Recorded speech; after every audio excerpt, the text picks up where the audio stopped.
Hello hello hello, audio and video clear है तो please एक बार बेटा थम्स अप कर दीजिए। हेलो हेलो हेलो, क्या हाल चाल, क्या हाल चाल, क्या हाल चाल। ऑडियो एंड वीडियो क्लियर है तो प्लीज एक बार थम्स अप कर दीजिए। ये क्या चल रहा है रे? ऑडियो एंड वीडियो क्लियर है तो थम्स अप कर बस। सिर्फ थम्स अप। सिर्फ जितना बोला जाए उतना कर, तो गोली मार दूंगा मैं। जितना बोला जाए उतना ही किया जाए। चलो, माइंड मैप पहले लगा देता हूँ।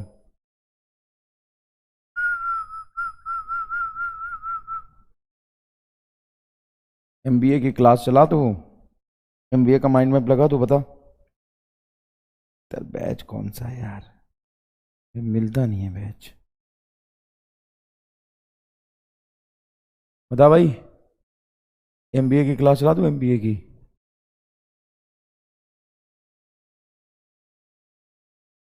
चलिए, आप सभी बच्चों का बहुत बहुत स्वागत है। और आज हम लोग पढ़ने वाले हैं। मेरा कलम टूट गया। आज हम लोग पढ़ने वाले हैं मॉडर्न फिजिक्स का लेक्चर नंबर 4 है ना शायद।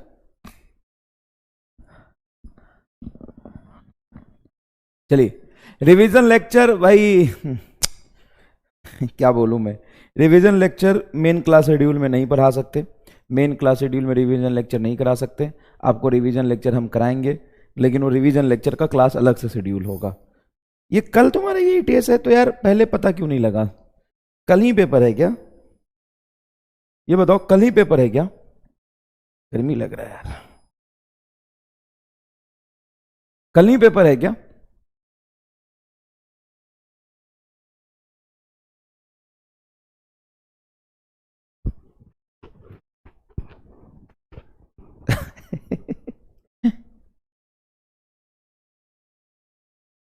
इतनी जल्दी और छह छह चैप्टर कैसे आ गया भाई यार?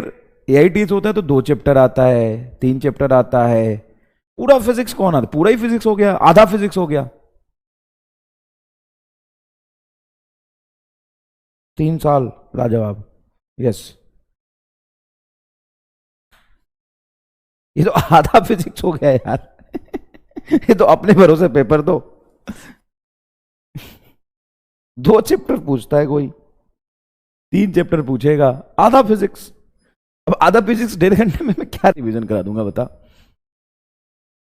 अब रिवीजन का शेड्यूल होगा, उसको रिवाइज करने में टाइम लगेगा ना यार। रिवीजन का शेड्यूल में, शेड्यूल क्या, मैं लेक्चर्स मेन क्लास में रिवीजन लगाना अलाउड नहीं है ना। कल एक क्लास तो ले लिया मैंने, बस मेन क्लास में रिवीजन लगाना अलाउड नहीं है। रिवीजन नहीं ले सकते, रिवीजन के लिए रिवीजन क्लास अलग से लगाना पड़ेगा, क्योंकि सिलेबस अभी कंप्लीट नहीं हुआ है ना। तो मालिक कहते हैं पहले सिलेबस कर लो, फिर करना ये सब। बाकी रिवीजन के लिए हम दूसरा लेक्चर लगा देंगे। तो रिवीजन के लिए दूसरा लेक्चर आपको दे दिया है।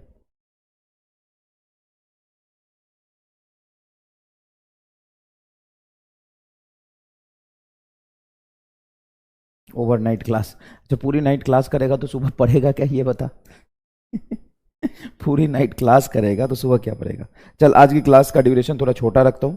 सभी बच्चों की ज़रूरत अलग अलग होती है। एक चीज़ बताता हूँ, देख, सभी बच्चों की ज़रूरत, मैं रिवीजन करा दूंगा, रिवीजन कराने में कोई प्रॉब्लम नहीं है। बट एक ही दिन में 7 चैप्टर का रिवीजन मैं कैसे करा दूँ? कम से कम 4-5 दिन का टाइम चाहिए ना भाई। अगर तू मुझे एक वीक पहले बताता तो मैं कुछ करता। अब एक दिन में क्या ही कर लेगा। और दूसरी बात है कि हर बच्चे का ना रिक्वायरमेंट अलग अलग है, तो थोड़ा अपना अलग अलग पोर्शन निकाल के पढ़ो। मैं इतना ज़रूर कर सकता हूँ कि आज मैं लेक्चर ज़्यादा नहीं पढ़ाऊंगा, लेकिन सिलेबस में आगे बढ़ा दूंगा जैसा मुझे करना है। कि सिलेबस पढ़ाना है तो मैं सिलेबस थोड़ा सा ही पढ़ाऊंगा, ज़्यादा नहीं पढ़ाऊंगा, ठीक है, लेकिन आगे बढ़ा दूंगा।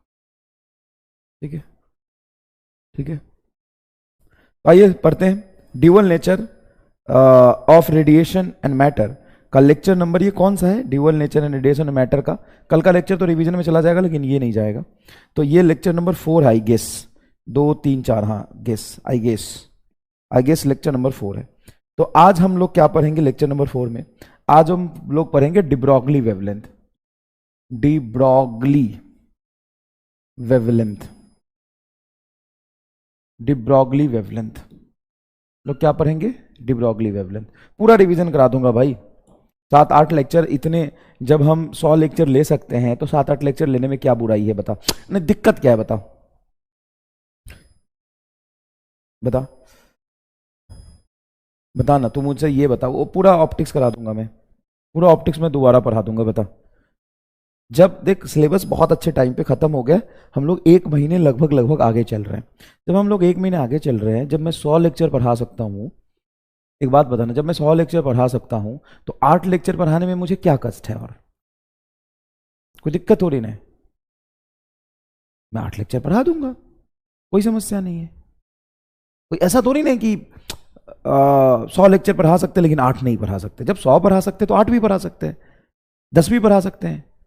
तो उस 10 के हिसाब से मैं 10 लेक्चर में आपका रिवीजन पूरा करा दूंगा। पूरा रे ऑप्टिक्स मैं खुद ही रिवीजन करा दूंगा, फिर से करा दूंगा, कोई बात नहीं। पहली बार पढ़ते हैं कोई भी चैप्टर, फिजिक्स जैसी चीज़, तो दिक्कत आती है, कोई बात नहीं। थोड़े बहुत कहीं प्रॉब्लम होंगे, थोड़े बहुत कहीं कन्फ्यूजन होंगे, तो मैं रिवीजन भी करा दूंगा और एक्स्ट्रा क्वेश्चन प्रैक्टिस भी करा दूंगा। ठीक है? कब? अरे अभी, अगले वीक कर लेते हैं। मैं बात कर लेता हूँ, अलाउड नहीं है लेकिन मैं बात कर लेता हूँ कि 2 ही दिन पढ़ाऊंगा और 2 दिन रिवीजन कराऊंगा, क्योंकि मेरे चैप्टर ही बचे हैं 6-7 क्लास का, 8 क्लास का। तो मैं बात कर लेता हूँ कि 2 दिन पढ़ाऊंगा, 2 दिन रिवीजन कराऊंगा। बताओ, और उस रिवीजन वाले दिन का थोड़ा सा ड्यूरेशन बड़ा कर लूंगा, उसमें सारा हो जाएगा। वेस्ट आइडिया है यार। कितने लोगों को ये आइडिया ठीक लगा? ये मैं बात कर सकता हूँ, कन्विंस कर सकता हूँ कि भाई 2 लेक्चर में पढ़ाऊंगा। क्या जरूरी थोड़ी नहीं कि अभी ही सिलेबस में मुझे खत्म चाहिए? क्यों चाहिए भाई अभी सिलेबस खत्म? अभी सिलेबस खत्म क्यों चाहिए? मैं 2 लेक्चर पढ़ाऊंगा और 2 लेक्चर रिवीजन कराऊंगा। मेरे हिसाब से बेस्ट है। इसका मैं एक बार डिस्कस करके परमिशन लेके आगे इसको प्रोसीड करूंगा। ये मैं डिस्कस कर लेता हूँ, 2 लेक्चर पढ़ाऊंगा और 2 लेक्चर रिवीजन कराऊंगा, हो गया। बताओ दिक्कत कहाँ है? परफेक्ट है। और जिनको लग रहा है कि पहले सिलेबस खत्म करा दो, अरे भाई साहब इसी में सिलेबस खत्म हो जाएगा। न्यूक्लियाई में रेडियो एक्टिविटी वैसे ही हटा दिया है, सेमीकंडक्टर में ट्रांजिस्टर वैसे ही हटा दिया है। ट्रांजिस्टर नहीं पढ़ेंगे हम लोग, क्योंकि एनसीईआरटी में भी नहीं है और सिलेबस में भी नहीं है। तो हम जब बोर्ड में भी नहीं आएगा, तो जब हम ट्रांजिस्टर पढ़ेंगे नहीं, तो सेमीकंडक्टर 4 लेक्चर का मैक्सिमम 4 से 5 लेक्चर का, और 2 लेक्चर का एटम और 3 लेक्चर का न्यूक्लियाई। 3 2 5 और 5 4 9, 9 लेक्चर, मतलब 2 वीक। 2 वीक के बजाय 3 वीक चला जाएगा, 2 वीक के बजाय 3 वीक चला जाएगा। इसमें कोई कष्ट है क्या? कितने लोग ये चाहते हैं 2 लेक्चर सिलेबस, 2 लेक्चर रिवीजन? बता दे please.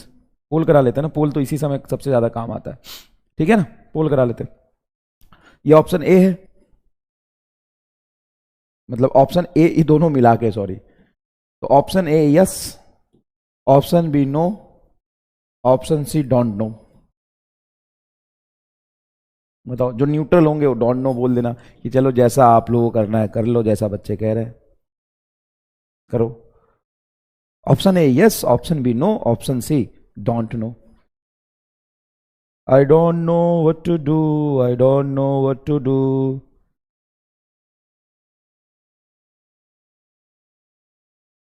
I don't know what to do, I don't know what to do. Pre boards है तो प्री बोर्ड्स में नहीं आएगी दिक्कत भाई, मैं खड़ा हूं ना।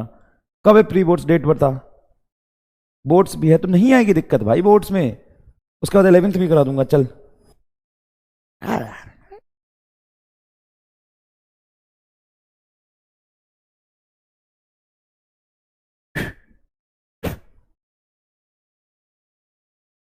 कहाँ आएगी दिक्कत यार? 3 दिसंबर को है।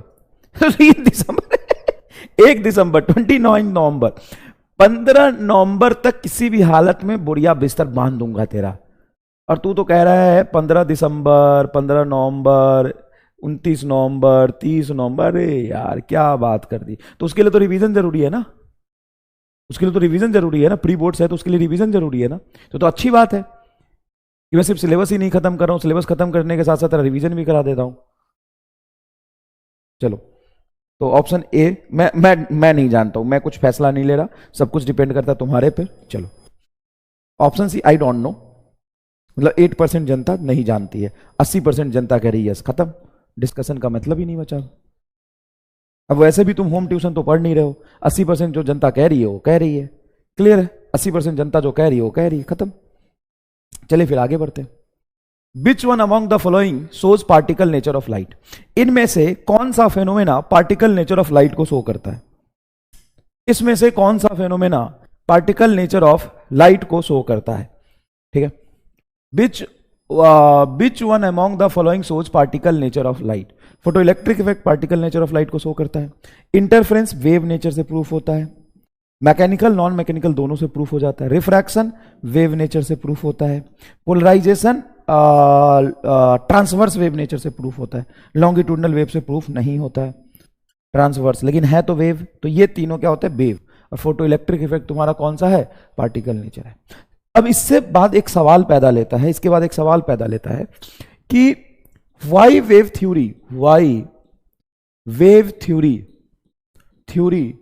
unable to explain photoelectric effect.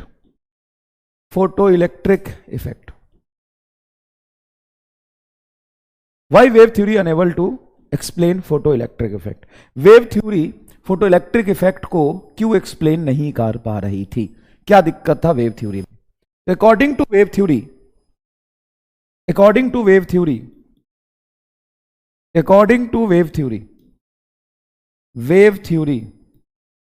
if intensity is high,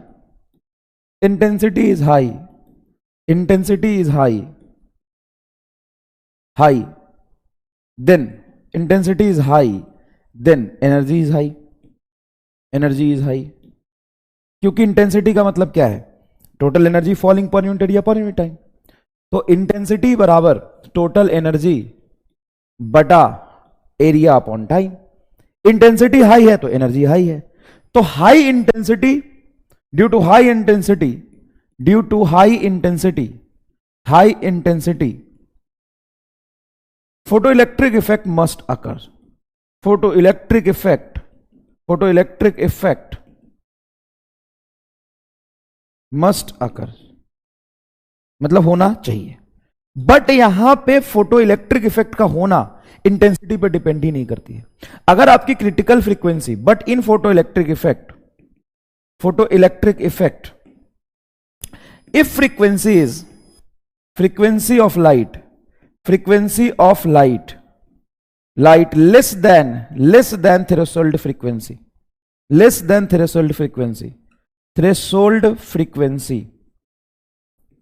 then photoelectric effect does not occur.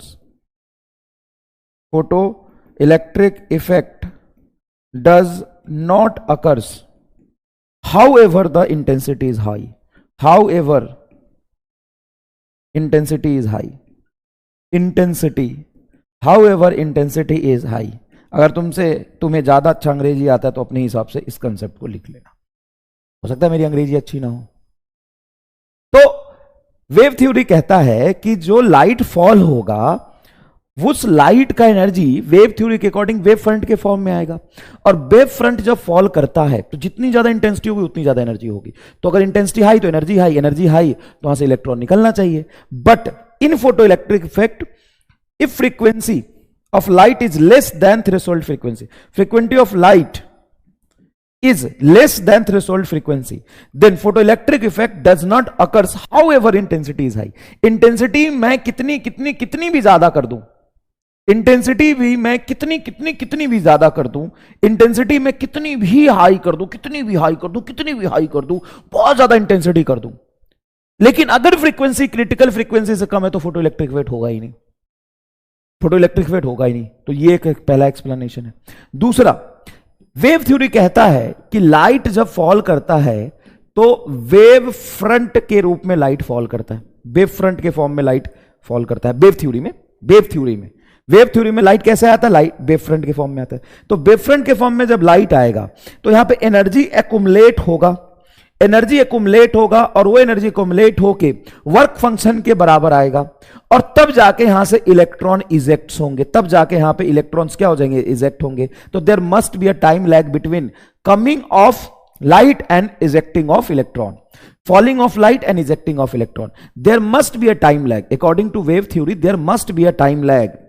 There must be a time lag between falling of light and ejecting of electron, according to wave theory. according to wave theory के according light के आने और electron के निकलने में time gap होना चाहिए, लेकिन एक्चुअल में फोटो इलेक्ट्रिक इफेक्ट में क्या होता है सर? इंस्टेंटेनियस प्रोसेस होता है. Can I say photoelectric effect is an instantaneous process? Can I say photoelectric effect is an instantaneous process? हाँ, फोटो इलेक्ट्रिक इफेक्ट तो तुरंत से होता है. लाइट आता है, इलेक्ट्रॉन भाग जाता है. तो वेव थ्योरी इसको एक्सप्लेन नहीं कर पा रही थी. ठीक है, तो ये दो तीन चीजें वेव थ्योरी से एक्सप्लेन नहीं हो पा रहा था. एक सवाल भी था, चलो कोई नहीं, ये सवाल करो. Stopping potential plotted against 1 upon lambda. Oh wait. Stopping potential plotted against 1 upon lambda.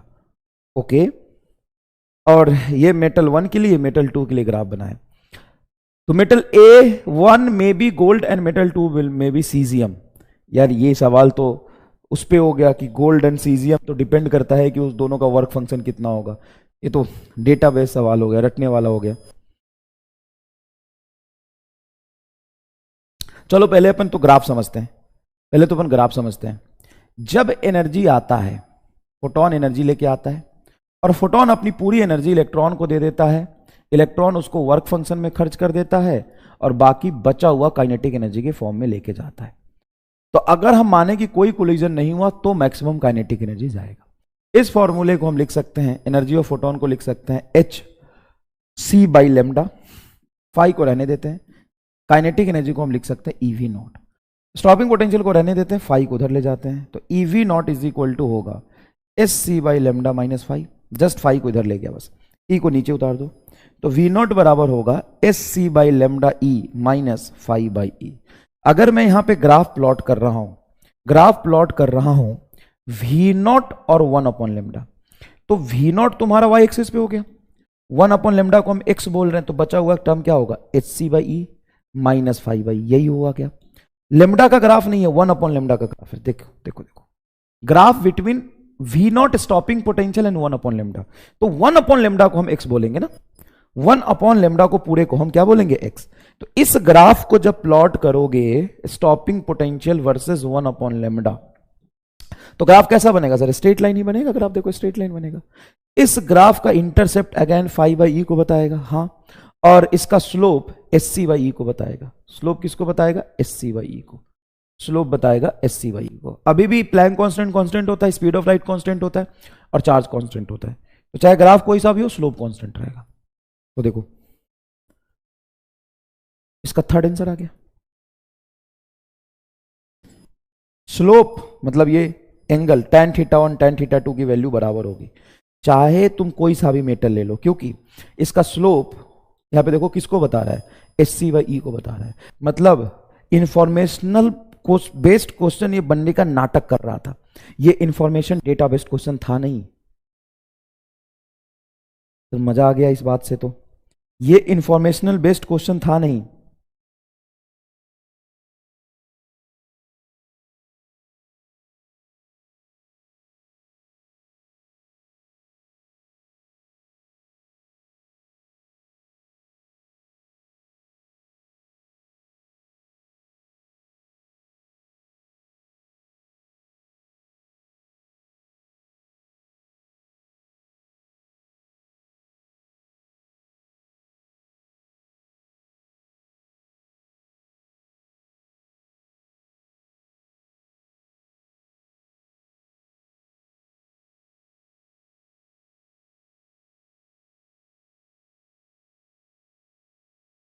बताइए, ये था नहीं. ये तो सिंपल फाइव 1 बराबर θ1 बराबर θ2 होगा, है कि नहीं? कल का क्या करे सर? कल अपने हिसाब से पेपर दो और क्या करोगे? ये एक बढ़िया सवाल है, पहले देखो इसको. ये एक बढ़िया सवाल है, देखो the cathode of a photo cell is changed such that work function changes from omega 1 to omega 2। Work function को ओमेगा 1 ओमेगा 2 कह रहा है। मान लो ये तुम्हारा कैथोड प्लेट है मेटल का, फोटो इलेक्ट्रिक इफेक्ट में जो यूज कर रहे हैं, ये कैथोड प्लेट है। इस कैथोड प्लेट का पहले वर्क फंक्शन था ओमेगा 1, बाद में ओमेगा 2। इसका वर्क फंक्शन था पहले ओमेगा 1, बाद में ओमेगा 2 कर दिया, जो ओमेगा 2 ओमेगा 1 से ज्यादा है, ठीक है। If the saturation current before and after changes are I1 and I2, तो इससे जो करंट निकल रहा था सेचुरेशन करंट इलेक्ट्रॉन का, वो I1 था, बाद में I2 हो गया। All the other condition are unchanged, all the other condition are unchanged, H nu is greater than omega 2। मतलब जो वर्क फंक्शन है बढ़ा हुआ, उससे भी ज्यादा है फोटोन की एनर्जी। एच न्यू फोटोन की एनर्जी है ना, वो ओमेगा 2 से ज्यादा, ओमेगा 2 ओमेगा 1 से ज्यादा है। मतलब कि यहां भी फोटोन की एनर्जी जो है वो ओमेगा 1 से ज्यादा है, तो फोटो इलेक्ट्रिक इफेक्ट होगा। यहां भी जो फोटोन की एनर्जी है एच न्यू, वो ओमेगा 2 से भी ज्यादा है, तो यहां पे फोटो इलेक्ट्रिक इफेक्ट होगा। तो जब फोटो इलेक्ट्रिक इफेक्ट होगा तो वर्क फंक्शन चेंज करने से क्या चेंज हो जाएगा? तो देखो, एनर्जी का जो इक्वेशन होता है, energy of photon is equal to work function plus half M V max का स्क्वायर। तो मैंने क्या करा कि ये चीजें सेम रखी, हाँ, वर्क फंक्शन को थोड़ा मैंने बढ़ा दिया, मेरा मैक्सिमम एफिशिएंसी कम हो जाएगा। लेकिन नंबर इंटेंसिटी को तो मैंने छेड़ा नहीं, सिर्फ फ्रीक्वेंसी को, मतलब प्लेट को छेड़ा है मैंने, लाइट को तो छेड़ा ही नहीं। लाइट जैसा था पहले वैसा ही है, लाइट पहले जैसा था वैसा ही बाद में है। हाँ, अब आराम से सोच के आंसर करो। मैं 50% चीजें आपको समझा चुका, अब आराम से सोच के आंसर करो। स्पीड चेंज होगा, हाँ स्पीड बिल्कुल चेंज होगा, स्पीड बिल्कुल चेंज होगा, लेकिन लाइट का कोई कंडीशन चेंज नहीं हो रहा। लाइट जैसा पहले था लाइट वैसा ही बाद में है, तो लाइट की फ्रीक्वेंसी उतनी ही है, लाइट की इंटेंसिटी उतनी ही है। हम्म, मेरा वाईटी पे लेक्चर है वो देख लोगे, मेरा वाईटी पे लेक्चर है वो देख लोगे। हाँ यार, महारिविजन वाला देख लो ना यार। यस, महारिविजन वाले लेक्चर देख लो यार, जो 12th का है, बढ़िया है। उसमें तो पूरा पढ़ाया ही है मैंने, 12 घंटे का लेक्चर है। लेकिन अगर तुम कोशिश करो तो आधा ही है ना, तो आधा 6 घंटे में होगा। यस,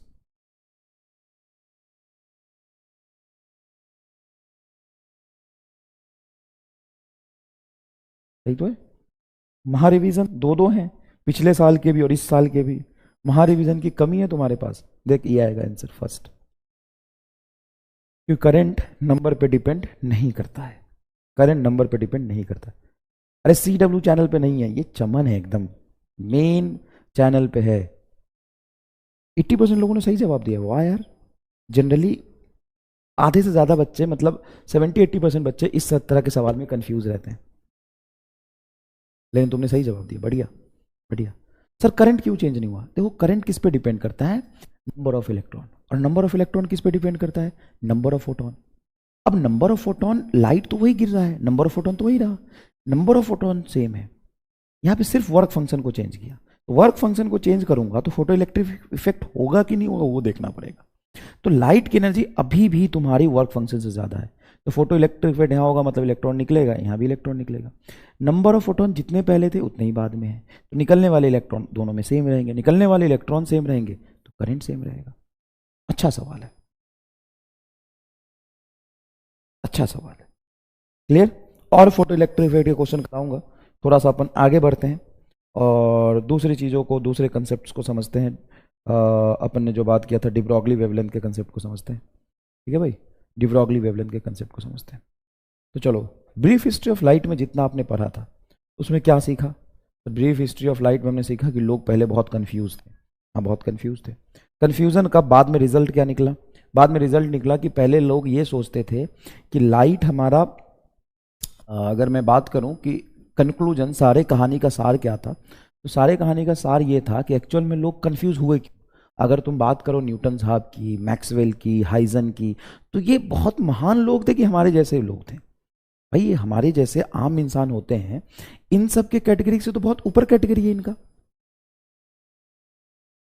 सोचो, मतलब हमने बहुत बहुत फन वे में अपनी कहानी समझी। कहानी इसलिए फन वे में समझी कि हमारे दिमाग पे इम्पैक्ट डाले और हमारी हमें वो लाइट का बेसिक कंसेप्ट और बेसिक थ्योरी याद रहे। वाली बात तो ठीक है, लेकिन यहाँ पे समझने की कोशिश करो कि जो हाइजन थे, न्यूटन थे, मैक्सवेल थे, या डिब्रॉगली थे, या मैक्स प्लैंक थे, या हम जैसे लोग थे कि बहुत महान लोग थे। हम जैसे लोग तो नहीं थे, पॉपुलर पॉपुलर नहीं थे, दिमाग वाले थे गधा। महान लोग थे वो, great great ones, great ones, not like you and me, they are great ones. हाँ सर, बहुत लोग थे, तो बहुत बड़े बड़े साइंटिस्ट भी कंफ्यूज हो गए। हाँ, लाइट है ही कंफ्यूजिंग चीज। तो ऐसा क्या था लाइट में कि कंफ्यूज हो गए? एक्चुअल में लाइट ना रिफ्लेक्शन शो करता था, रिफ्लेक्शन शो करता था, रेक्टिलिनियर प्रॉपर्टी शो करता था, फोटो इलेक्ट्रिक इफेक्ट शो किया। फोटो इलेक्ट्रिक इफेक्ट, चलो बात करते हो, फोटो इलेक्ट्रिक इफेक्ट शो किया, photo electric effect, Compton effect, ये पढ़ना है आगे चल के आपको, Compton effect, black body radiation. तो इन सब से ये समझ में आया कि ये वेव का नहीं हो सकता है। फोटो इलेक्ट्रिक इफेक्ट की बात करो, कॉम्पटन इफेक्ट की बात करो, ये वेव का नहीं हो सकता है। कोई वेव फोटो इलेक्ट्रिक इफेक्ट करा ही नहीं सकता। फोटो इलेक्ट्रिक इफेक्ट में जो आउटकम्स आ रहे थे वो वेव नेचर से एक्सप्लेन ही नहीं हो रहा था। तो लोगों ने बोला कि लाइट पार्टिकल है। लोगों ने क्या बोला कि लाइट पार्टिकल है, ये पार्टिकल का ही हो सकता है। लेकिन पैरेलली लाइट से पोलराइजेशन हो रहा था। अब पोलराइजेशन का कंसेप्ट याद है? क्या होता है पोलराइजेशन का कंसेप्ट? कि जो इलेक्ट्रिक फील्ड की वाइब्रेशन होती है वो ऐसे पास करती है। अब तुम लाइट को अगर पार्टिकल मान लोगे तो पार्टिकल को डैश वर्क नहीं पता तो सीधा सीधा चला जाएगा। सर कुछ रुक जाएगा, कुछ रुक जाएगा, लेकिन बहुत सारे पार्टिकल तो चले ही जाएंगे। पार्टिकल को क्या है, जहां भी थोड़ा जगह मिलेगा वहां से घुस जाएगा। तो बात सही है, पोलराइजेशन में पार्टिकल का कोई काम ही नहीं है। हाँ सर, इंटरफेरेंस, इंटरफेरेंस, डिफ्रैक्शन, ये सब किसका हो सकता है? ये सब किसका हो सकता है? वेव का। इसीलिए ये महान लोग कंफ्यूज हो गए। कुछ लोगों ने बोला कि यार लाइट तो डिफ्रैक्शन कर रहा मतलब वेव है, कुछ लोगों ने बोला यार लाइट तो फोटो इलेक्ट्रिक इफेक्ट दिखा रही है तो पार्टिकल है। इसलिए लोग क्या हो गए, कंफ्यूज हो गए। बाद में कंक्लूजन क्या निकला? बाद में कंक्लूजन क्या निकला? लाइट है light does not, light is not a particle not a wave. यही तो निकला कि light is not a particle, particle nor a wave. ये ना तो पार्टिकल है ना तो वेव है। ये क्या है? Light is form of energy, light is a form of energy, form of energy, light is a form of energy. Light एक एनर्जी का फॉर्म है which some time behave as a, which some time behave as a, sometimes behave as a, behave as a particle and wave. मतलब ये उसका nature है, वो है वैसा नहीं। लाइट पार्टिकल नहीं है, वो कभी कभी पार्टिकल का नेचर शो करता है, पार्टिकल बन जाता है। लाइट वेव नहीं है, वो कभी कभी वेव जैसा बन जाता है। वो क्या है? वो फॉर्म ऑफ एनर्जी है। ओके। उसके बाद डिब्रोगली साहब को एक चीज समझ में आई कि यार लाइट को तुम पार्टिकल बोल रहे हो, जो वेव हुआ करता था कभी उसको पार्टिकल बोल रहे हो, तो फिर हम क्या है? पार्टिकल क्या है? कि पार्टिकल भी वेव हो सकता है, क्योंकि nature love symmetry, nature love symmetry. तुम देखोगे तो जितने भी नेचुरल चीज होते हैं उसमें से मेजोरिटी चीज एकदम सिमेट्रिक बनाया हुआ है। फ्रॉम सन, सोलर सिस्टम से लेके तुम्हारे घर के आसपास मतलब पेड़ पौधे तक। अब तुम अपने शकल को ही ले लो, तुम्हारा शकल सिमेट्रिक है कि नहीं? नहीं होगा, तुम्हारा शकल तो टेढ़ा बैगन जैसा है। तो तुम अपनी शकल को छोड़ दो, बाकी किसी भी इंसान का शकल अगर तुम देखो, किसी भी इंसान का देखो अपना छोड़ के, किसी भी इंसान का देखो, तो उसके दो आंख होते हैं, दो मस्त मस्त नैन, एक ऐसा बीच में नाक होता है, दोनों तरफ कान एक जैसा।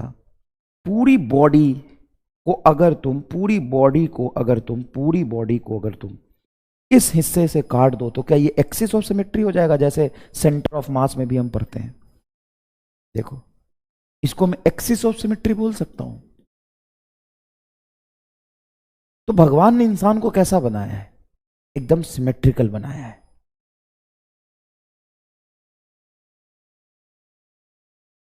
भगवान ने इंसान को कैसा बनाया? एकदम सिमेट्रिक बनाया है। बाला है ये, बाला, ही इज नोन एज बाला। पत्ते को, मतलब एक पीपल का पत्ता देखोगे कैसा, पत्ता कैसा होता है, लीफ लीफ लीफ, पत्ता ऐसा बनाते हैं ना, पत्ता सिमेट्रिक होता है एकदम, ऐसा नहीं होता है पत्ता रे, पत्ता। सोलर सिस्टम को आधा बांट दो, सिमेट्रिक है। कोई भी चीज हमेशा क्या होता है, सिमेट्रिक होता है। यस। तो डिब्रोगली साहब ने बोला कि नेचर लव सिमेट्री, वास्तविकता में स्टेटमेंट था उनका, नेचर लव सिमेट्री।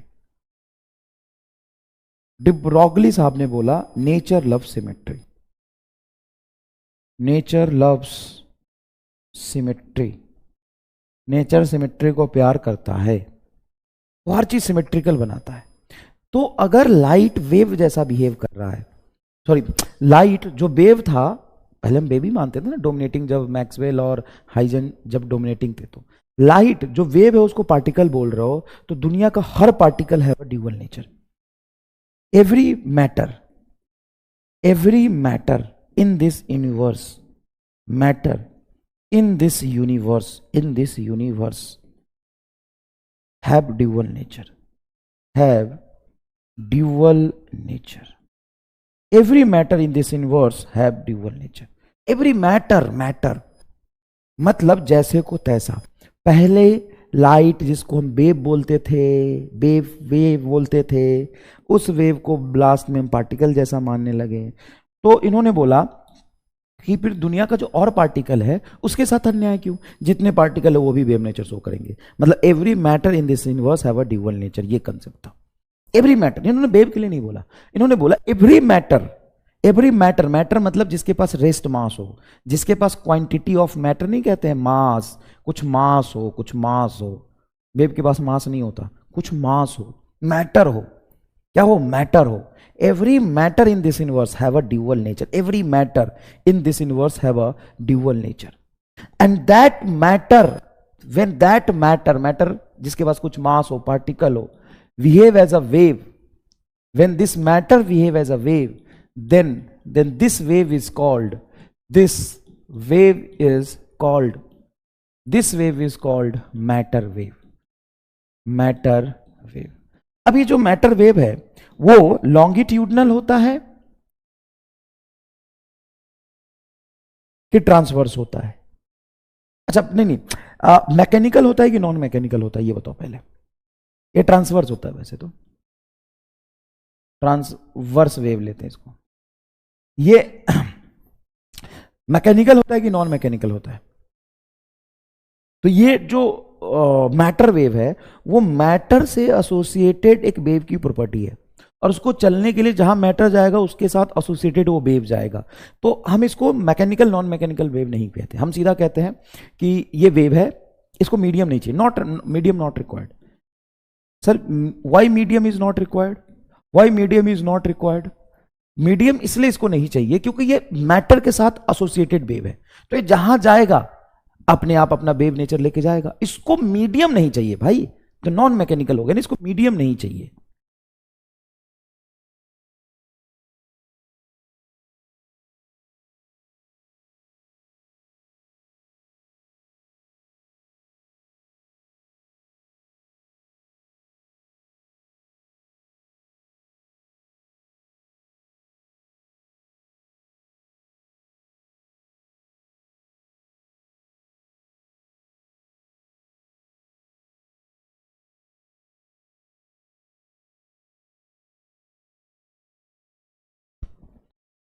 इसको मीडियम नहीं चाहिए। अच्छा, इसका स्पीड क्या होता है? तो ये थ्योरेटिकल कंसेप्ट है कि इसके स्पीड को बोलते हैं speed of matter wave. Speed of matter wave, matter wave from zero to infinity, मतलब इसकी स्पीड जीरो से इंफिनिटी कुछ भी हो सकती है। क्या बात कर रहे हो? यस, इसकी स्पीड कितनी भी हो सकती है। इसका वेवलेंथ कितना होगा? इसका वेवलेंथ की बात करते हैं, wavelength of matter wave, wavelength of matter wave, matter wave. अच्छा बता, तू वेव है कि पार्टिकल है? तू खुद क्या है? तू खुद क्या है, वेव है या पार्टिकल है? तो तुम दोनों क्या हो? तुम दोनों। सर हम वेव भी हैं और पार्टिकल भी हैं। हाँ, तो अपना वेवलेंथ बताओ। h बाई पी से इसके वेवलेंथ को हम रिप्रेजेंट करते हैं। तो डिब्रोगली वेवलेंथ किसी भी मैटर का कितना होता है, h बाई पी। अब बताओ तुम्हारी वेवलेंथ कितनी है? सर हमारी वेवलेंथ, हाँ तुम्हारी वेवलेंथ, जैसे लिखते नहीं है, नाम आदित्य कुमार, 6 क्लास में पढ़ते हैं, फेवरेट सब्जेक्ट बैगन, और वेवलेंथ इतना, है ना, इंट्रोडक्शन नहीं लिखते हैं, नाम आदित्य कुमार, 6 क्लास में पढ़ते हैं, फेवरेट सब्जेक्ट बैगन, वेवलेंथ इतना, पिताजी का नाम ये, लिखते हैं कि नहीं लिखते हैं? हाँ सर लिखते हैं। तो अपना वेवलेंथ अभी बताओ तेरी कितनी है? तेरा पी बताओ। भाई तू जानेगा ना तेरा मोमेंटम कितना है, तो अभी बैठा हुआ है, भाग रहा है, क्या कर रहा हो, तो तुम्हें पता है, मैं कैसे बताऊं? तो सर यहां पे पी क्या है? पी है मोमेंटम। किसका? जिसका वेवलेंथ लिखना है, जिसका वेवलेंथ लिखना है उसकी मोमेंटम है। अच्छा पी मोमेंटम है जिसका वेवलेंथ लिखना है, हाँ। तो लेमडा इज इक्वल टू अपन लिख सकते हैं एच बटा पी को लिख सकते हैं एम भी, ये हो गया। Okay, lambda is equal to हो जाएगा, लेमडा इज इक्वल टू हो जाएगा एच बटा M V. Yes, lambda is equal to होगा एच बटा एम भी। तो सर हमारी मास तो 10-20 किलो की है, हाँ 10-20 किलो की है। सर 50 किलो की है, जो भी है रख ले। और तेरा वेलोसिटी अभी कितना है? Sir zero. Sir zero, velocity हमारा जीरो है। 1/0 क्या हो जाएगा? अनडिफाइंड। तो कोई भी ऑब्जेक्ट जो रेस्ट में है उसका डी ब्रॉगली वेवलेंथ होता है अनडिफाइंड। पता है पहले मैं इसको इन्फिनिटी लिखता था, 1/0 इन्फिनिटी, लेकिन what is infinity? Not defined. जब मैं पीएचडी करके फाइनल हो गया और मेरा फाइनल वाइवा था, अब कहना बाहर बात बताना, हाँ अच्छा नहीं लगता है, बेइज्जती हो जाएगा, लेकिन मैंने पूरी शिद्दत से अपनी पीएचडी करी नहीं है, हाँ? क्यों? क्योंकि जब मैं पीएचडी कर रहा था 2015 में, तो मैं पास आउट हूँ कॉलेज से 14-15 में, और जब मैं पीएचडी कर रहा था ना बेटा, तो उस समय क्या था कि मेरा सी आई है सारे 135 है, all India rank in CSIR net मेरा 135 है। और मेरा एक दोस्त था जो पढ़ने में बहुत टॉपर था कॉलेज में, शक्ति सिंह नाम है उसका, उसका रैंक कुछ 121 था, है ना। मैंने उसका कोई चीटिंग नहीं किया था, मैंने कोई चीटिंग नहीं किया था, मैं अलग पेपर दिया था, वो अलग पेपर दिया था। हाँ मैंने तुक्के बहुत मारे थे, वो अलग बात है, तुक्के बहुत मारे थे, लेकिन ये बेचारा बहुत इंटेलिजेंट था। और इसी के जैसा इंटेलिजेंट और भी कई लोग थे कॉलेज में। एक था सौरभ कुमार, बहुत सारे लोग थे कॉलेज में, बहुत सारे लोग थे इंटेलिजेंट। तो 2015 में 2014 में एमएससी पास करने से पहले हमने पेपर दिया था। जो पेपर दिया तो भाई ये लोग कहते थे, जो बहुत ज़्यादा इंटेलिजेंट लोग थे, प्रॉपर टाइप, अरे यार इसका कुछ नहीं हो सकता, एकदम बकलोल है, पढ़ता लिखता है नहीं, क्लास आता नहीं है, और वाइवा में एक सवाल का जवाब नहीं दे पाता है, ये क्या करेगा जीवन में समझ नहीं आता है, इसका भविष्य क्या है। हाँ बहुत मजाक उड़ाते थे, एकदम टॉपर टाइप लोग थे, और ये खतरनाक इंटेलिजेंट, मतलब। और हमें टीचर्स भी ऐसे पढ़ाते थे जो आम इंसान नहीं थे, अलग अलग टाइप के लोग। एक मेरे टीचर थे पैट्रिक दास गुप्ता, पैट्रिक दास गुप्ता बंगाली थे, और मतलब एक्स्ट्राऑर्डिनरी, वो मतलब इसरो उसरो में जाके सजेशन दे के आते थे। और एक हमारे थे एक सर थे, बहुत हैंडसम थे, यंग थे, संदीप सर। वो 6 महीने के लिए सिर्फ इंडिया आते थे पढ़ाने के लिए, और 6 महीने जाते थे उधर। एक कौन सा साइंटिस्ट था जिसमें वो गॉड पार्टिकल का एक्सपेरिमेंट हुआ था, सर्न। सर्न अगर तुम गूगल करोगे तो तुम्हें पता चलेगा, सर्न। सर्न और फर्मी पूरे वर्ल्ड का सबसे बड़ा लैब है। सर्न और फर्मी पूरे पैट्रिक था, बैटरी दास गुप्ता, बहुत मारूंगा मैं अंदर घुस के, मेरा मजाक उड़ा ले। तो वो जो थे ना, वो तुम गूगल करना तुम्हें मिल जाएगा, गूगल करना तुम्हें मिल जाएगा। सर्न और फर्मी लैब में वो 6 महीने वहां पे काम करते थे, और इंडिया आते ही थे 4-5 महीने के लिए हम लोग को पढ़ाने के लिए, फिर चले जाते थे। ऐसे ऐसे लोग, बड़े बड़े तूफानी लोग पढ़ाते थे। अब तूफानी लोग पढ़ाते थे और अपनी बस की बात नहीं थी, अपने को समझ में ज़्यादा नहीं आता था। और ये बहुत बहुत धांसू लोग थे, तो ये लोग उस उन टीचर्स के फेवरेट हुआ करते थे। और एक शक्ति सिंह था, वो भी इन्हीं के जैसा था, लेकिन वो मेरा लैबमेट था, मेरा दोस्त था। तो पेपर हुआ, पेपर में इसका रैंक 121 था, मेरा 135 था। और इसमें से 5-6 लोग थे।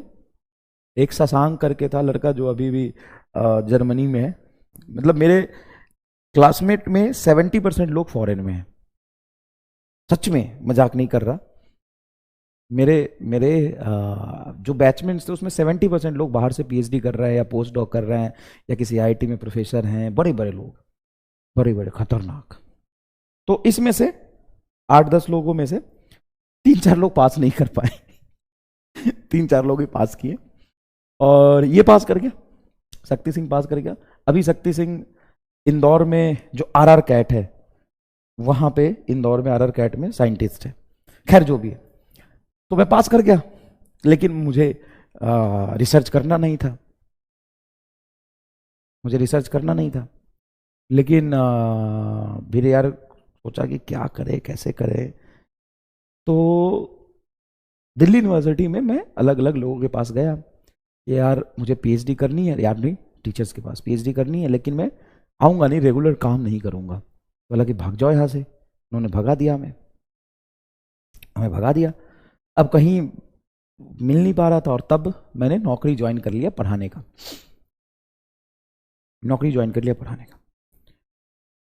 तो बिहार में एक फॉर्म निकला, Bhimrao Ambedkar university Muzaffarpur.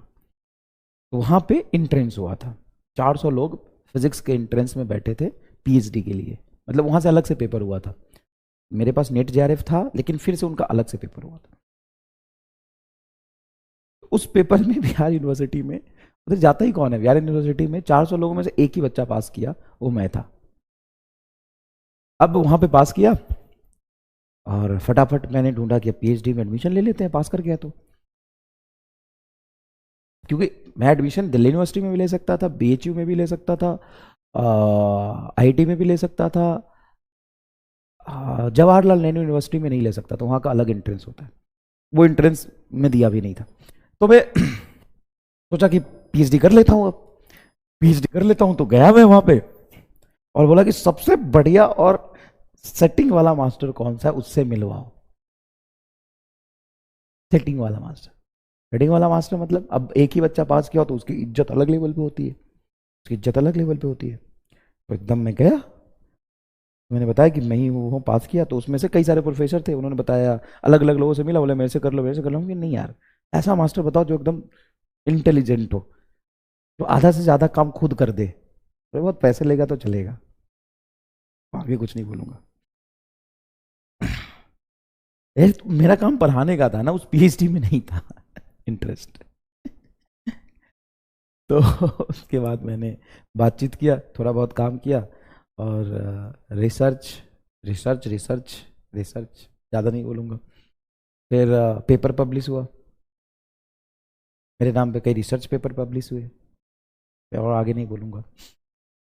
Research paper publish हुए, सारा कुछ हुआ। फिर फाइनल इंटरव्यू का दिन आया। अब फाइनल इंटरव्यू में ज़्यादा काम तो किया नहीं था।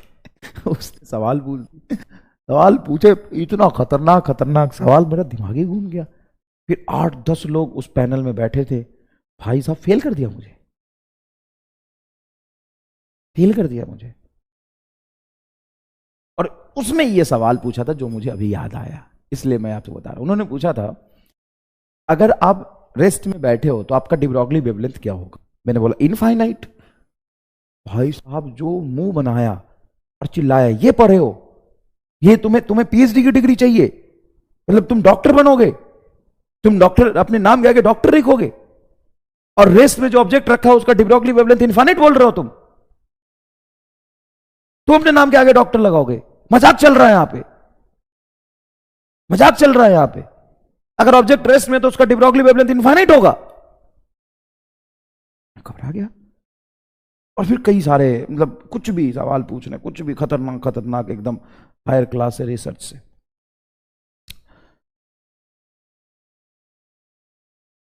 उसमें एक सवाल ये भी पूछा था, मुझे याद है, कि why electron can not exist inside the nucleus. Why electron can not exist inside nucleus.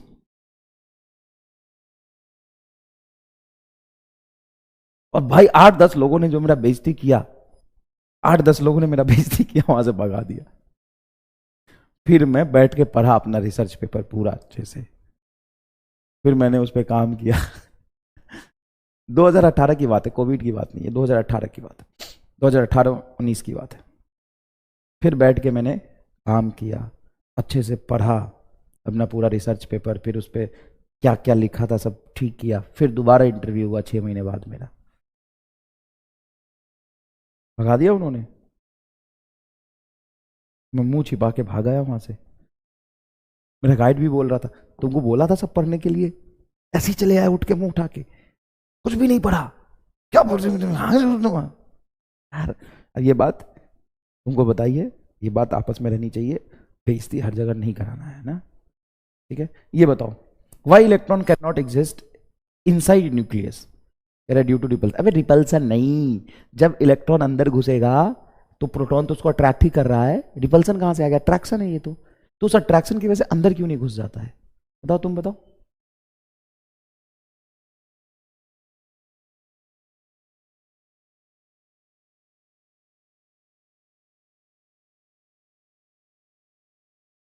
फिर 6 महीने बाद पास कर गया था मैं। फिर बोला थोड़ा हल्का हल्का सवाल पूछना सर, एक बार बेइज्जती कर दियो कितनी बार करोगे। एक्सप्लोजन नहीं नहीं नहीं, सिल्ड्रेन इफेक्ट नहीं नहीं नहीं नहीं, साइज, बट साइज से क्या दिक्कत है। चलो मैं बताऊंगा इसका जवाब, मैं बताऊंगा, ये भी पढ़ना है तुम्हें, मैं बताऊंगा। Why electron can not exist in nucleus. अपना टाइम खराब मत करना, ये कोई नीट में सवाल नहीं आएगा, लेकिन इसका जवाब मैं बताऊंगा। हिंट दे देता हूं, इसका जवाब है हाइजेनबर्ग अनसर्टेनिटी प्रिंसिपल की वजह से। नाम सुना होगा आपने, हाइजेनबर्ग अनसर्टेनिटी प्रिंसिपल, इसका सही आंसर ये है, मैं बता दूंगा। चलो यहां बता दूं। सॉरी आपका मैंने टाइम लिया, सॉरी। तो मुझे याद आ गया, क्योंकि तुम इनफाइनाइट बोल रहे थे ना, मैंने भी इनफाइनाइट बोल दिया था। तो सर होता तो इनफाइनाइट ही है, तो इसलिए तो मैं बोला, मैं यार, इसलिए तो मैं बोला। नहीं, सही आंसर है उसका हाइजेनबर्ग अनसर्टेनिटी प्रिंसिपल। आदित्य एक बच्चा सही जवाब दे रहा है कि अगर कोई इलेक्ट्रॉन न्यूक्लियस के अंदर चला गया तो उस न्यूक्लियस के अंदर होने की वजह से उसकी जो स्पीड होगी, स्पीड ऑफ लाइट से भी ज्यादा आ जाएगा। और एक्चुअल में किसी भी एग्जिस्टिंग पार्टिकल का स्पीड स्पीड ऑफ लाइट से ज्यादा नहीं हो सकता। समझ गया। किसी भी एग्जिस्टिंग मैटर का जो वेव, सॉरी, किसी भी एग्जिस्टिंग मैटर का, पार्टिकल का जो स्पीड है, स्पीड ऑफ लाइट से ज्यादा नहीं हो सकता। और अगर आप इलेक्ट्रॉन को न्यूक्लियस के अंदर रख दोगे तो उसकी स्पीड जो कि स्पीड ऑफ लाइट से ज्यादा चली जाएगी। ये हाइजेनबर्ग अनसर्टेनिटी प्रिंसिपल से प्रूफ होता है। मतलब इलेक्ट्रॉन न्यूक्लियस के अंदर रह ही नहीं सकता। ठीक है, ठीक है। तो भाई इसको अनडिफाइंड बोलेंगे अपन। कोई भी पार्टिकल रेस्ट में है तो उसका डी ब्रॉगली वेवलेंथ क्या हो जाएगा, अनडिफाइंड। कोई भी पार्टिकल रेस्ट में है तो उसका डी ब्रॉगली वेवलेंथ क्या हो जाएगा, अनडिफाइंड। क्लियर है क्या? ओके, एक मिनट रुकियो।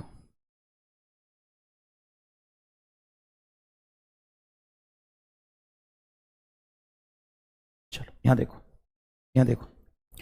तो de Broglie wavelength lambda is equal to अपन ने क्या पढ़ा था, एच बाई पी। ठीक है सर, एच बाई पी पढ़ा था। ये पी क्या है सर, ये पी है मोमेंटम। मोमेंटम को हम क्या लिख सकते हैं, mass into velocity. Lambda is equal to H बटा मोमेंटम को क्या लिख सकते हैं, मास इनटू वेलोसिटी। ये वेलोसिटी, ये किसी भी for classical particle. Classical particle मतलब क्लासिकल फिजिक्स में जो बड़े बड़े पार्टिकल की बात करते हैं उसके लिए। अगर मैं रिलेटिविस्टिक पार्टिकल के लिए लिखूं तो रिलेटिविस्टिक पार्टिकल का जो मास होता है ना, चलने पर वो एम नहीं रह जाता, उसका मास धीरे धीरे बदल जाता है। उसका फॉर्मूला होता है M naught root under 1 minus V square by C square.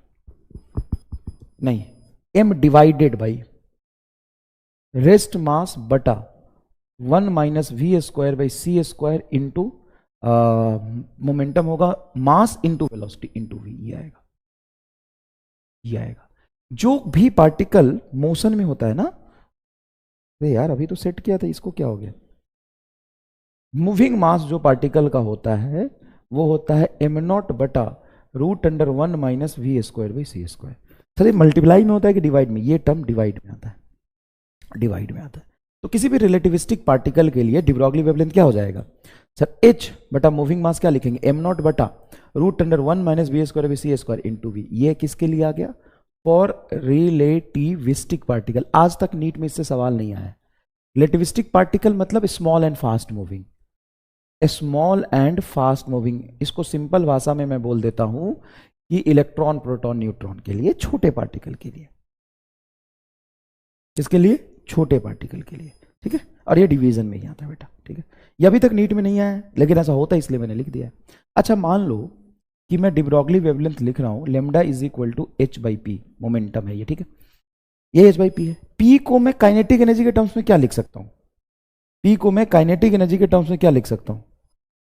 P को मैं काइनेटिक एनर्जी के टर्म्स में लिख सकता हूं रूट अंडर 2m के ही।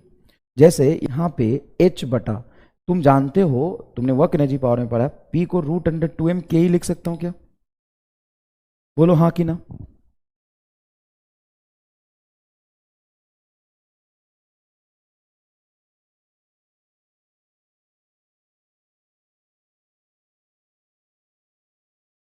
बोलो हाँ कि ना।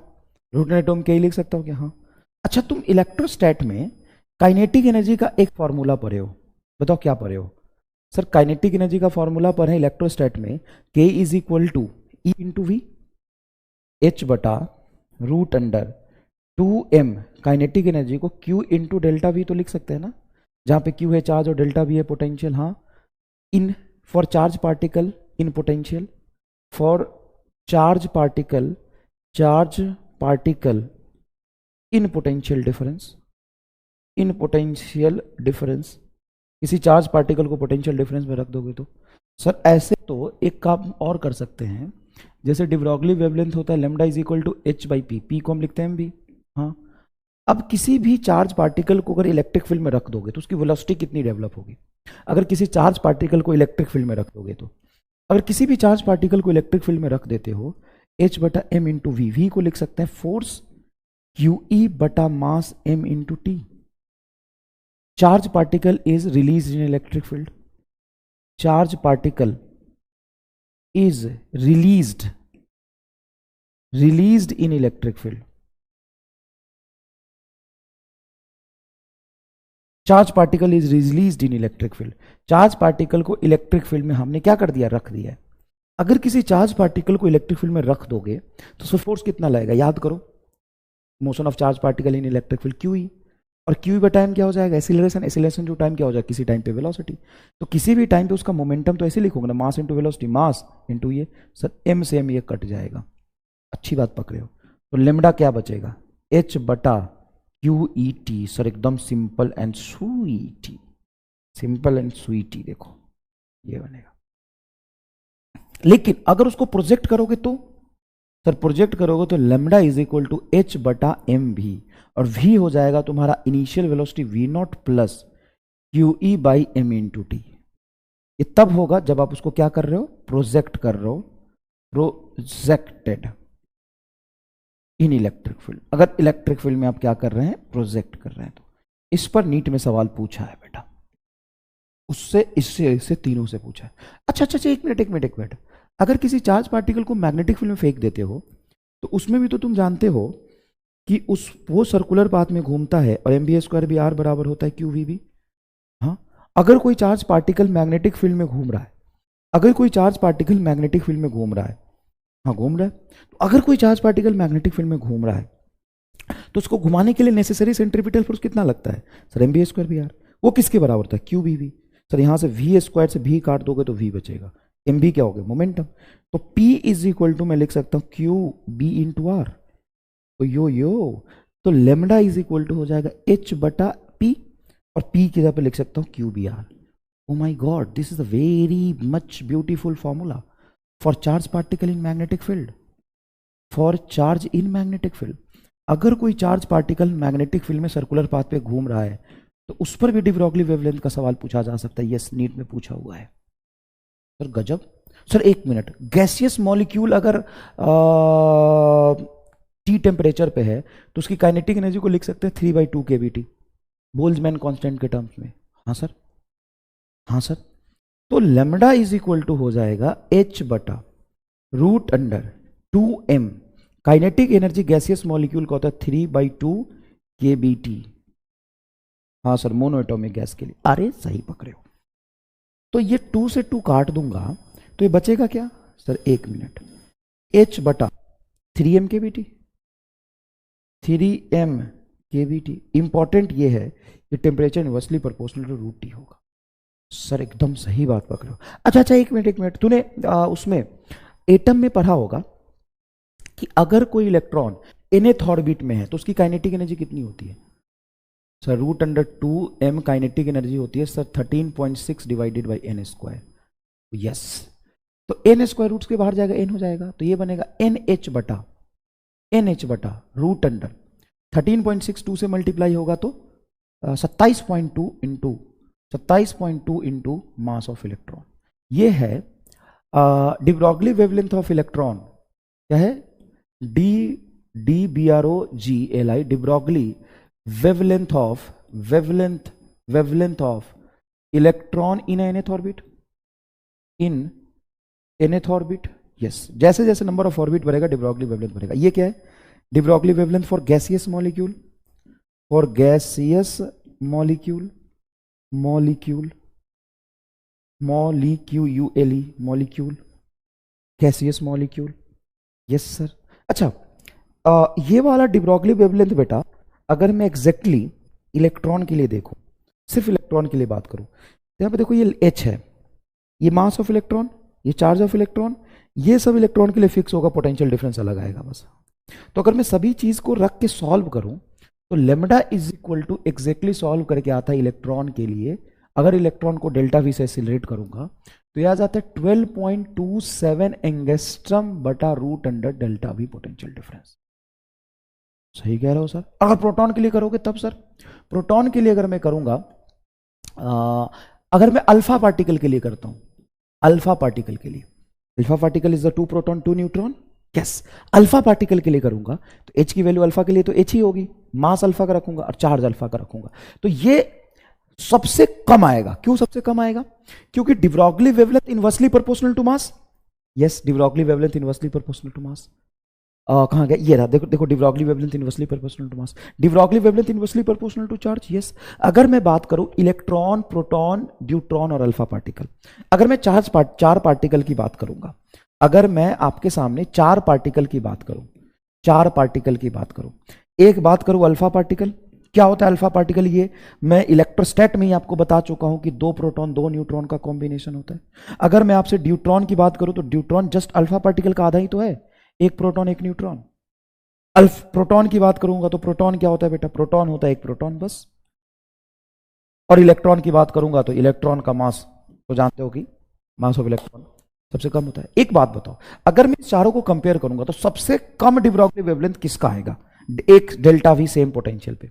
मैं सेम पोटेंशियल डिफरेंस के लिए, सेम पोटेंशियल डिफरेंस अल्फा को एसिलेट कराया, ड्यूट्रॉन को कराया, प्रोटॉन को कराया और इलेक्ट्रॉन को कराया, तो सबसे कम वेवलेंथ किसका आएगा? सबसे कम वेवलेंथ किसका आएगा बताओ?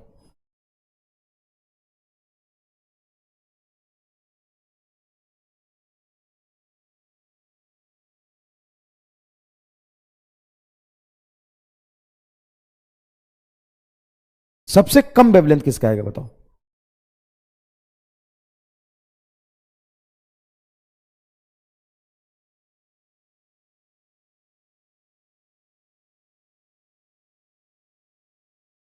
अल्फा पार्टिकल का आएगा। बिल्कुल सही जवाब है। क्यों सही जवाब है? देखिए यहां पे अल्फा पार्टिकल का मास सबसे ज्यादा और चार्ज सबसे ज्यादा, तो डी ब्रॉगली वेवलेंथ सबसे कम, तो अल्फा का ही आएगा। और एग्जैक्टली मैं डेल्टा वी को छोड़ के सबकी वैल्यू अल्फा के लिए रखता हूं, तो ये आता है 0.101 एंगस्ट्रम बटा रूट वी, वही delta we, sorry potential difference हमें चाहिए। जा रहे डेल्टा वी, पोटेंशियल डिफरेंस ये आएगा। और अल्फा पार्टिकल का जस्ट आधा मास होता है ड्यूट्रॉन का, क्योंकि उसमें 2 प्रोटॉन 2 न्यूट्रॉन होते हैं, इसमें 1 प्रोटॉन 1 न्यूट्रॉन होते हैं, तो आधा मास होता है और चार्ज भी आधा होता है। तो यहाँ पे m/2 रखोगे, q/2 रखोगे तो 1/4 आएगा। हाँ, रूट के अंदर 1/4 आएगा, रूट से बाहर निकालोगे हाफ, हाफ ऊपर जाके मल्टीप्लाई हो जाएगा तो डबल हो जाएगा। मतलब अगर ड्यूट्रॉन के लिए एग्जैक्टली ये वाला टर्म मैं देखूं ड्यूट्रॉन के लिए, तो लेमडा ऑफ ड्यूट्रॉन आएगा 0.202 एंगस्ट्रॉम बटा रूट वी डेल्टा वी। क्या बात कर दी सर, यस 0.202 आएगा। क्या आएगा? 0.202 एंगस्ट्रॉम। ये लिंक जो मैंने किया है ये तुम्हें समझ में आया क्या? नहीं आया तो फिर से एक बार बताता हूं। देख, अल्फा पार्टिकल में क्या होता है, देख अल्फा पार्टिकल में क्या होता है, 2 प्रोटॉन 2 न्यूट्रॉन, और ड्यूट्रॉन में क्या होता है, 1 प्रोटॉन 1 न्यूट्रॉन। तो बता, 4 पार्टिकल 2 पार्टिकल, मास आधा, चार्ज 2 प्रोटॉन का चार्ज 1 प्रोटॉन का चार्ज, चार्ज भी आधा, न्यूट्रॉन में कोई चार्ज होता नहीं। तो सर आप कह रहे हो मास भी आधा चार्ज भी आधा, m/2 q/2, नीचे m/2 q/2, नीचे 2 2 4, 2 2 4 रूट के बाहर जाएगा, 1/2 1/2 ऊपर चला जाएगा, डबल। यस, तो एक तीर में 2 शिकार हो गए कि नहीं हो गए? बोलो, मजा आ गया लो, बोल मजा आ लो कि ना। अच्छा, इसी में अगर मैं प्रोटॉन की बात करूं, तो प्रोटॉन के लिए अगर तू डी ब्रॉगली वेवलेंथ देखेगा तो प्रोटॉन और ड्यूट्रॉन का चार्ज सेम होता है। क्यों? क्यों प्रोटॉन और ड्यूट्रॉन का चार्ज क्यों सेम होता है? तो देख, एक प्रोटॉन का मतलब है एक प्रोटॉन, चार्ज होगा E, मास होगा m। एक प्रोटॉन 1 न्यूट्रॉन में चार्ज तो सेम ही रहा, सिर्फ मास आधा हो गया। इसमें क्या हुआ? सिर्फ मास आधा हो गया। तो सर इसमें मास आधा हुआ तो m/2 रूट 2 का फैक्टर आएगा, रूट 2 होता है 1.41, तो इसको ऊपर ले जाके 1.41 टाइम्स करोगे, डबल नहीं करोगे, 1.41 टाइम्स। तो ये जो डी ब्रॉगली वेवलेंथ आता है प्रोटॉन के लिए, किसके लिए बेटा? प्रोटॉन के लिए, वो हो जाता है 0.286 टाइम्स। मतलब जस्ट इसका डबल नहीं, 1.5 गुना करना है, बस 1.5 गुना करना है। तो पॉइंट देखो 3 के आसपास, रूट अंडर डेल्टा वी। बताओ, ये हर जगह किताबों में लिखा होता है, डायरेक्ट लोग रट लेते हैं। क्या मैंने तुम्हें लिंक बिठा दिया? क्या तुम्हें ये याद होगा कि अल्फा का सबसे कम है, उससे डबल ड्यूट्रिनो, और उससे रूट 2 टाइम्स प्रोटॉन, और सबसे ज्यादा वेवलेंथ इलेक्ट्रॉन का होगा क्योंकि सबसे कम मास इलेक्ट्रॉन का होता है। ये देखो, आपने एकदम जिग जैग बना दिया। तू अच्छे से बना ले, तो अच्छे से बना ले। नाम तो तूने पहले भी सुना होगा डी ब्रॉगली वेवलेंथ का, फॉर्मूला देखा है, एक साथ इतने। सवाल इससे बाहर बन ही नहीं सकता, कुछ छोड़ा ही नहीं। मैं वर्क एनर्जी पावर में घुस गया, मैकेनिक्स में घुस गया, मैकेनिक्स में घुस के मैंने इलेक्ट्रोस्टैट में पोटेंशियल में घुस गया, पोटेंशियल से मैंने इलेक्ट्रिक फील्ड में घुस गया, इलेक्ट्रिक फील्ड से मैं मैग्नेटिक फील्ड में घुस गया, मैग्नेटिक फील्ड से मैं गैसियस मॉलिक्यूल में थर्मोडायनेमिक्स में घुस गया, थर्मोडायनेमिक्स में उसके बाद एटॉमिक स्ट्रक्चर में घुस गया, एटॉमिक स्ट्रक्चर के बाद अलग अलग चार्ज पार्टिकल के लिए भी निकाल दिया।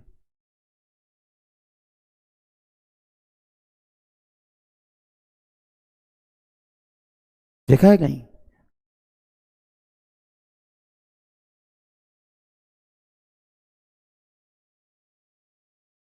याद रहे तो ना, वेरी गुड। अब मुझे बताओ कि बेटा ये अगर तुम्हें याद नहीं है मतलब तुम इलेक्ट्रोस्टैट में कुछ मिस कर रहे हो, ये तुम्हें याद नहीं है मतलब तुम मैग्नेटिक फील्ड नहीं जानते हो, ये तुम्हें याद नहीं है मतलब तुम गैसियस में थर्मोडायनेमिक्स नहीं जानते हो, ये तुम्हें याद नहीं मतलब तुम ये नहीं जानते हो कि इलेक्ट्रॉन अगर nth ऑर्बिट में है तो उसका काइनेटिक एनर्जी क्या होगा। ये तुम्हें याद नहीं है तो मैं क्या करूं? मेरा तो काम है कि सबका रिलेशन दिखा देना तुम्हें एक साथ कि ऐसा ऐसा बन सकता है। Sir 1 minute, 1 minute, 1 minute. Sir ये फॉर्मूला डी ब्रॉगली वेवलेंथ का इतना छोटा और सिंपल में हमने पढ़ा था 11th क्लास में। कितने लोगों ने 11th क्लास में बड़ा आसान सा पढ़ा था, lambda is equal to h/p। इतना सिंपल फॉर्मूला बना था, उसको इतना कॉम्प्लिकेटेड बनाना जरूरी था क्या? इतना एकदम घुमा घुमा के बना दिया। सर अगर इतने वेराइटी है इसका मतलब इससे तो सवाल हर साल आ जाएगा।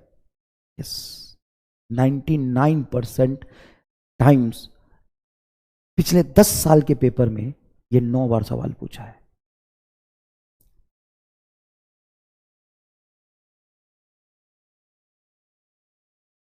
पिछले 10 साल के पेपर में 9 बार सवाल पूछा है।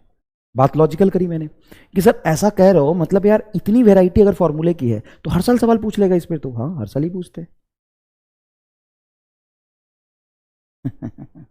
हर साल ही पूछते हैं, हर साल पूछते हैं इस पे सवाल। अब तुम्हारा काम क्या है? इसको बहुत सुंदर तरीके से बनाना अपने फॉर्मेट में। तू स्पेस अरेंज करके बना, इसको अपने अपने से स्पेस अरेंज कर। मैंने तो यहाँ पे जैसे जैसे बना दिया, ये वाला पार्ट थोड़ा ज़्यादा पास पास हो गया, ये दूर दूर हो गया, तो इसको तो पास पास कर लेना। और फिर यहाँ पे स्पेस बच जाएगा, एक बड़ा सा सुंदर सा बना, और उसको दीवार पे चिपका दे। फिजिक्स और केमिस्ट्री दोनों जगह काम आता है। फिजिक्स और केमिस्ट्री दोनों जगह काम आता है ना भाई मेरे।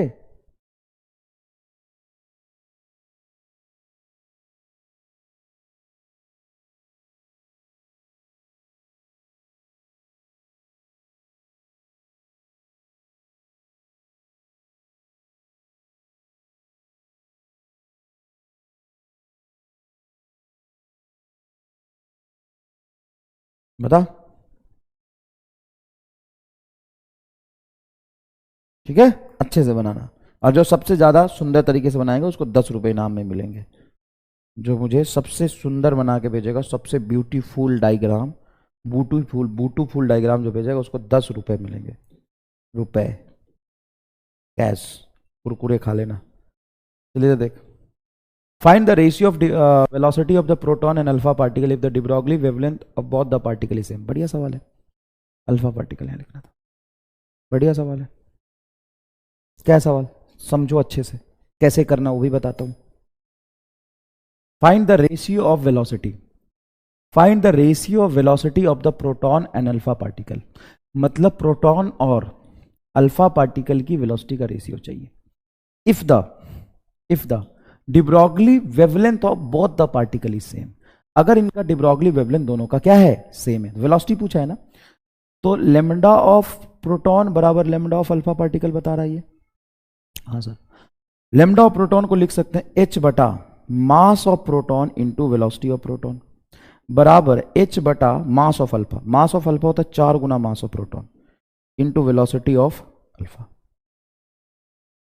तो यहां से h से h कट जाएगा, मास ऑफ प्रोटॉन से मास ऑफ प्रोटॉन कट जाएगा। वेलोसिटी ऑफ प्रोटॉन को यहां ले जाओ, वेलोसिटी ऑफ प्रोटॉन बटा वेलोसिटी ऑफ अल्फा बराबर 4:1 आंसर आ गया। 4:1। बताओ कितना आसान है, बताओ कितना आसान है। अच्छा, एक चीज, एक ना नीट 2014 में एक सवाल पूछा था ग्राफ से। तो कैसा ग्राफ पूछा था, ये सवाल देखना। Variation of momentum of the particle, momentum of the particle associated de Broglie wavelength lambda is shown by. मतलब मोमेंटम और लेमडा का ग्राफ कौन सा सही होगा, मोमेंटम और लेमडा का कौन सा ग्राफ सही होगा। चलो पोल क्रिएट कर देते हैं। रिलेशन आप जानते हो कि lambda is equal to H by P होता है। एच तो तुम्हारा कांस्टेंट है, तो पी को ऊपर ले जाओगे तो लेमडा नीचे आएगा, इसमें कोई दिक्कत ही नहीं है। इसमें कौन सा ग्राफ सही होगा इन चारों में से बताइए। ये नीट 2013 का सवाल है। एग्जैक्टली मुझे याद नहीं, 13 या 14 हो सकता है, इससे ज्यादा नहीं। करिए सवाल को। भूख लग रहा है बहुत भयंकर।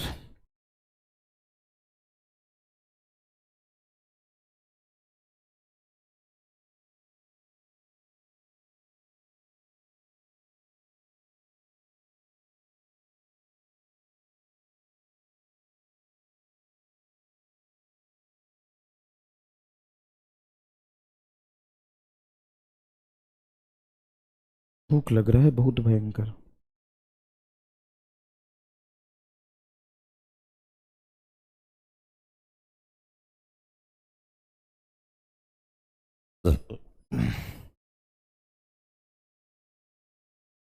बताओ, अगर आप बैगन खा लो, बस शर्म नहीं आता तुम्हें।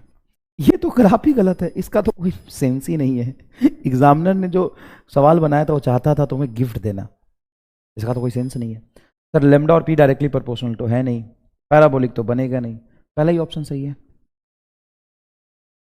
तो ये आंसर सही होना चाहिए। उम्मीद करता हूँ 80%। यार ये ठीक है, 80% जनता सीख गई, समझ गई। बाकी 80% से के बाद ये 12% लोगों ने दूसरा जवाब दिया। क्यों दिया है, और चौथा जवाब दिया है 4% और 12, क्यों, मतलब मैं रीजन जानना चाहता हूं। सिर्फ आप ही कमेंट करें। जिनका सही है बहुत बहुत बढ़िया, जिनका सही है बहुत बहुत बढ़िया, बहुत बहुत बढ़िया, बहुत बहुत बढ़िया। बाकी जो 20% लोग हैं 80% के अलावा, उन्होंने ये आंसर क्या सोच के दिया। तुम्हें दिख रहा है इनवर्सली प्रोपोर्शनल है तो रेक्टेंगुलर हाइपरबोलिक ग्राफ बनेगा, क्या सोचा बेटा, मुझे बताओ।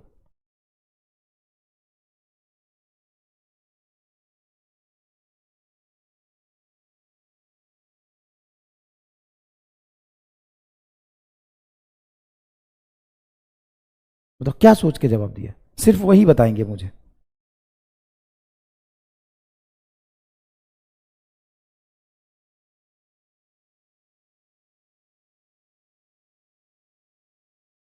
बताओ, सिर्फ वही लोग कमेंट करेंगे और कोई कमेंट नहीं करेगा।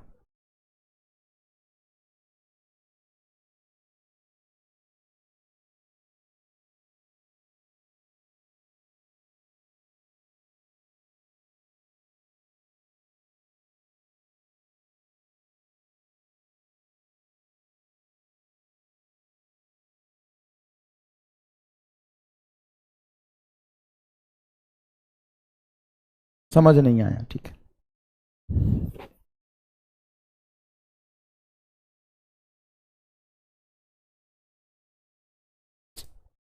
चलो, बेसिक मैथ ही खराब है, हो सकता है तुम्हें ग्राफ ही नहीं आता हो।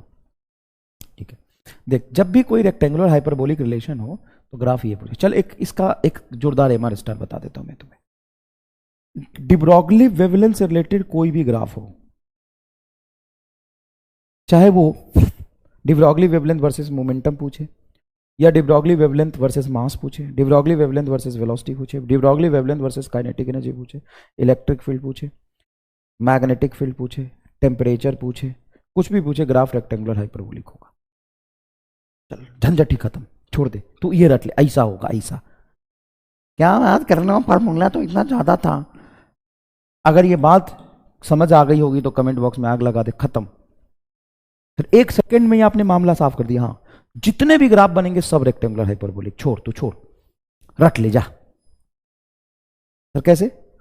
फॉर्मूला से। देख यहाँ पे अब आएगा मजा, थोड़ा और क्लियर हुआ क्या? देख देख, lambda inversely proportional to P, lambda inversely proportional to mass, inversely proportional to kinetic energy, P को एम भी रखेगा, lambda inversely proportional to velocity, lambda inversely proportional to electric field, lambda inversely proportional to time, lambda inversely proportional to magnetic field, lambda inversely proportional to temperature, lambda inversely proportional to potential difference. आही दादा, आही दादा। तो sir इसका मतलब कल को अगर मेरे से de Broglie wavelength versus, de Broglie wavelength versus temperature का ग्राफ पूछता है, या इलेक्ट्रिक फील्ड का पूछता है, इसका इलेक्ट्रिक पोटेंशियल का पूछता है, या मैग्नेटिक फील्ड का पूछता है, या मास का पूछता है, या वेलोसिटी का पूछता है, या काइनेटिक एनर्जी का पूछता है, सब रेक्टेंगुलर हाइपरबोला होगा। हाँ सर, लेकिन वहां पर रूट आने से कोई फर्क नहीं पड़ता। अगर इनवर्स रिलेशन है तो चाहे रूट हो या स्क्वायर हो, ग्राफ रेक्टेंगुलर हाइपरबोला ही होगा। मजा आ गया लो? बोल बोल बोल मुन्ना बोल, मजा आया?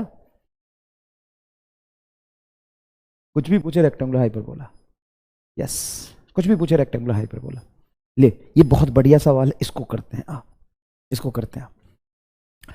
Figure shows 4 situations in which electron is moving in the electric and magnetic field respectively. कभी इलेक्ट्रिक है कभी मैग्नेटिक फील्ड में घूम रहा है। In which case de Broglie wavelength of the electron is increasing. De Broglie wavelength of electron होता है h/mv। जिस केस में डिब्रोगली वेवलेंथ इंक्रीजिंग, तो डिब्रोगली वेवलेंथ तभी इंक्रीज होगा जब तुम्हारा स्पीड डिक्रीज होगा, बस मतलब रिटार्डेशन होगा। जब रिटार्डेशन होगा, स्पीड कम होगा, तो डिब्रोगली वेवलेंथ बढ़ जाएगा। थर्ड में होगा नहीं, क्यों? क्योंकि मैग्नेटिक फील्ड के पैरेलल कोई भी चार्ज लगता है तो उस पर फोर्स 0 आता है। मैग्नेटिक फील्ड के पैरेलल कोई भी चार्ज चलता है उस पर फोर्स 0 आता है। हाँ कि ना? हाँ। तो ये जो एरो है ना, वेलोसिटी का डायरेक्शन दिया हुआ, यहाँ पे बनाया नहीं, डायग्राम में मिस कर दिया। ये जो एरो है ना, वो इस चार्ज की डायरेक्शन ऑफ वेलोसिटी है, इस चार्ज की डायरेक्शन ऑफ वेलोसिटी। मतलब ये मैग्नेटिक फील्ड के एंटी पैरेलल चल रहा है तो फोर्स क्या होगा? 0। तो ये आंसर हो नहीं सकता। ये मैग्नेटिक फील्ड के पैरेलल चल रहा है तो फोर्स क्या होगा? 0। तो ये हो नहीं सकता। नहीं सर, इसमें देखो, जब भी कोई निगेटिव चार्ज पार्टिकल को इलेक्ट्रिक फील्ड में रखते हैं, निगेटिव चार्ज पार्टिकल को इलेक्ट्रिक फील्ड में रखते हैं, तो उस पर जो फोर्स लगता है इलेक्ट्रिक फील्ड के अपोजिट लगता है।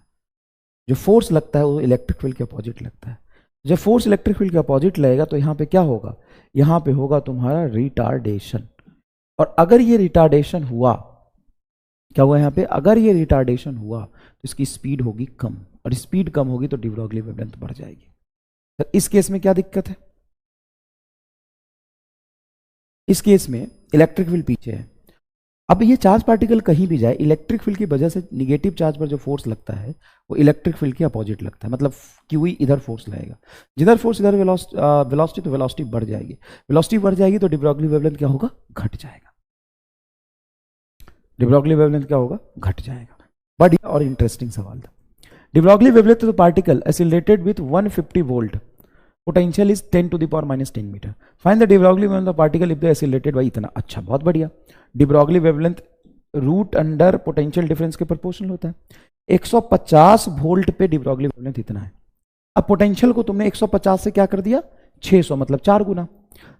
पोटेंशियल को तूने रूट के अंदर 4 गुना बढ़ा दिया। देखो 150 वोल्ट से कितना कर दिया, 600, तो 150 का 4 गुना होता है 600, तो रूट अंडर 4 बाहर जाएगा तो 2 आएगा, 2 का मतलब डिब्रोगली वेवलेंथ आधा हो जाएगा, मतलब लेमडा बराबर होगा 0.5 into 10 to the power minus 10 metre. देखो आधा होगा बेटा, 2 टाइम्स नहीं, इनवर्सली प्रोपोर्शनल है। पोटेंशियल बढ़ेगा तो डिब्रोगली वेवलेंथ घटेगा ना, हाफ हो जाएगा ना बेटा। चलो ठीक है, छुट्टी दे देता हूं। बड़ा आसान सवाल, ये नीट का पूछा हुआ सवाल है, ये नीट का पूछा हुआ सवाल है। क्या है सवाल, देखो, de Broglie wavelength of the neutron at 27 degree Celsius is lambda, what will be the wavelength at 927 degree Celsius. रुक जाना, ये जो टेम्परेचर है वो डिग्री सेल्सियस में नहीं, एसआई यूनिट केल्विन में देखेंगे, तो ये 300 केल्विन है। तो लेमडा तुम्हारा रूट अंडर टेम्परेचर के प्रोपोर्शनल होता है, वेवलेंथ लेमडा था रूट अंडर 300 के प्रोपोर्शनल। बाद में लेमडा डैश हमें निकालना है जब टेम्परेचर 927 होगा, 927 डिग्री सेल्सियस केल्विन में आएगा तेरा 1200, रूट अंडर 1200। तो 00 से 00 कटेगा, ये आएगा 4, रूट अंडर 4 कितना हो जाएगा, रूट अंडर 4 हो जाएगा 2, तो इधर lambda dash is equal to lambda by 2, lambda by 2 answer. ठीक है, पहला आंसर आ रहा। ये बी कौन दे रहा है रे गधेरा, रूट भी तो है, lambda inversely proportional to temperature आएगा ना। ठीक है, ओके। बाकी सवाल भी है कुछ, कर लेना, ये तेरा होमवर्क है, बहुत सारे सवाल है यार, अच्छे अच्छे सवाल है, ये कर लियो। ठीक है भाई, ठीक है, ये मत करना, ठीक है। चलो अभी छुट्टी कर देते हैं, अगले क्लास में फिर कंटिन्यू करेंगे। तो अगली क्लास में क्वेश्चन प्रैक्टिस की क्लास लगेगी, ये सारे होमवर्क है, ऑल होमवर्क कर लेना, संडे को कर लेना, या नहीं होता तो टेस्ट के बाद एक एक्स्ट्रा क्लास रख लेंगे अपन। एक्स्ट्रा क्लास कहाँ लगाई है यार तुम्हारी इतनी, टेस्ट वेस्ट हो जाएगा, शाम को 1 घंटे पढ़ लेंगे, क्या हो गया, सवाल करा दूंगा सारे। चलो टेस्ट के लिए पढ़ लो, जाओ बायोलॉजी कम से कम पढ़ लो, जाओ।